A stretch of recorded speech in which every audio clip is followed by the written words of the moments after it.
I'd like to look at the three types of Jewish leadership that are presented in Parshas Shoftim and to see what we can learn from them and to focus specifically about something a little bit unusual, which is how they each make their personal living as presented by the Torah.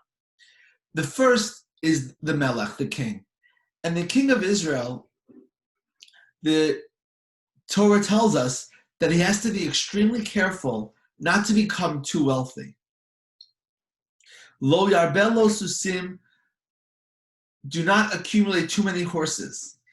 Kesef v'zahav lo yarbeh lo ma'od. He can't accumulate too much wealth for himself. And therefore, and finally, he must carry a Torah with him to always remember the values of the Torah. The second is the Kohen and the Levi, whose job it is to work in the Beit HaMikdash and to teach the Jewish people.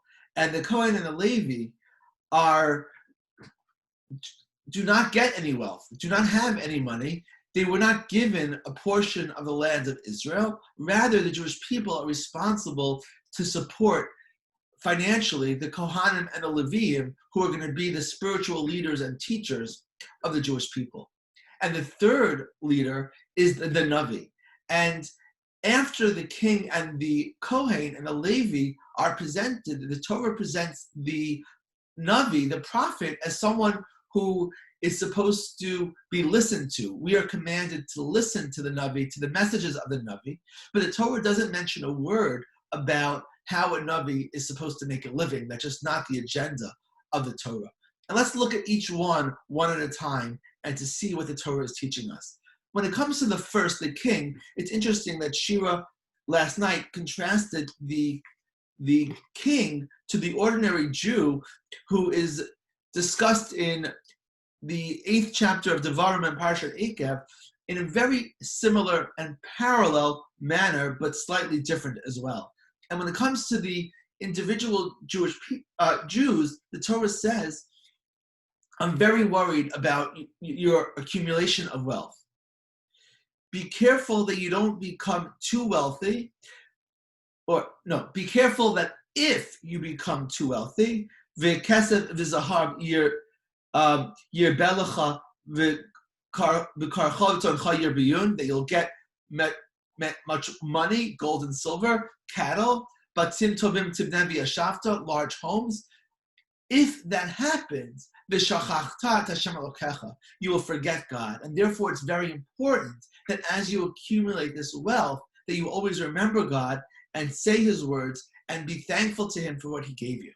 And it's interesting because they're both presented with the issues of too much gold and silver, too many animals, too much wealth.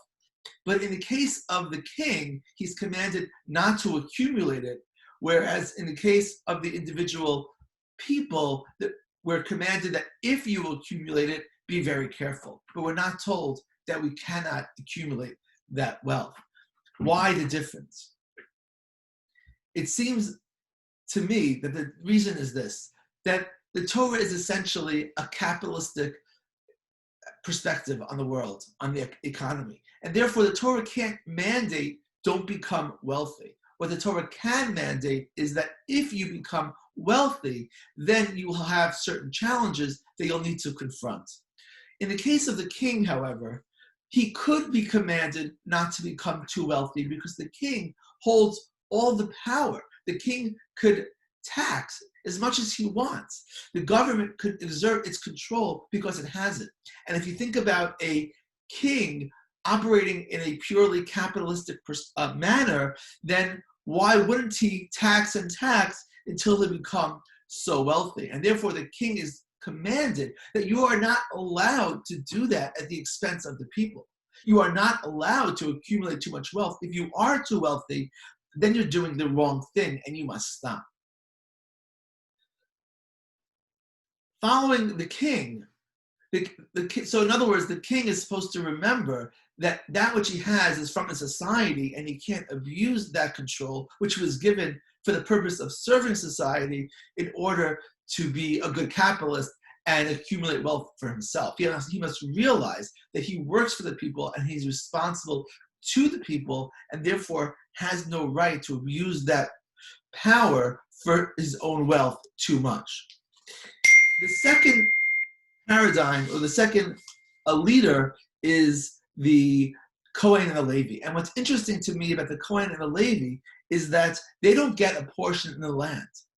All the Jews were gifted a portion in the land from which they could make a living and farm their lands. But the Kohen and the Levi weren't given their land. And it's also interesting to remember that the Kohen and the Levi worked in the Beis HaMikdash, but the Kohanim would rotate throughout the year, and each Kohen's family would serve for 2 weeks a year.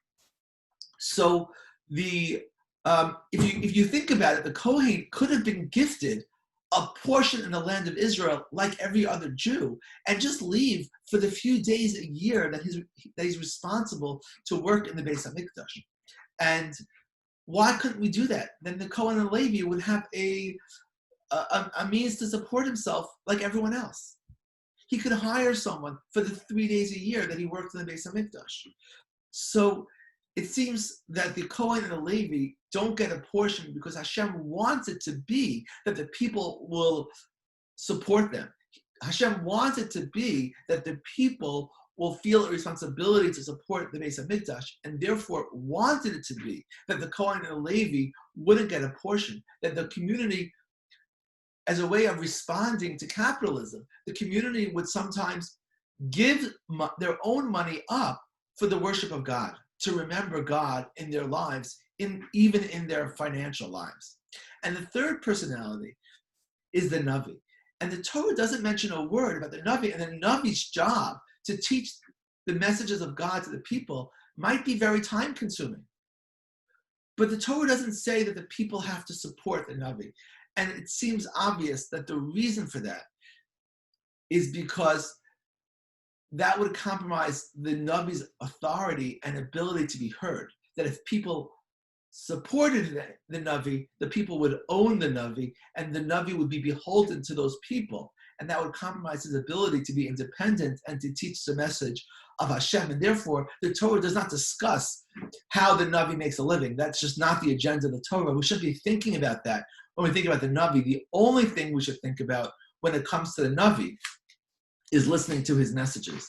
And I think that when you think about all three of these models together, I believe that they're not only important for the leadership, but also important for the people to set an example of how to think about material wealth. And not only material wealth, but materialism. Even those who are not wealthy are controlled, and much of our lives are driven by pursuit of material possessions. And I think that Torah at its core, economically, it has a capitalistic perspective, but understands that capitalism can also lead to self-centerism, to selfishness, and to materialism. And the Torah wants us all to always remember that we need to be humble. We need to realize where our wealth comes from God or from our community. Our responsibility is to our community and to our society. Our responsibility is to be humble and spiritual, and therefore the gifts that God does give us should be a source of connection to Him and not distance from Him.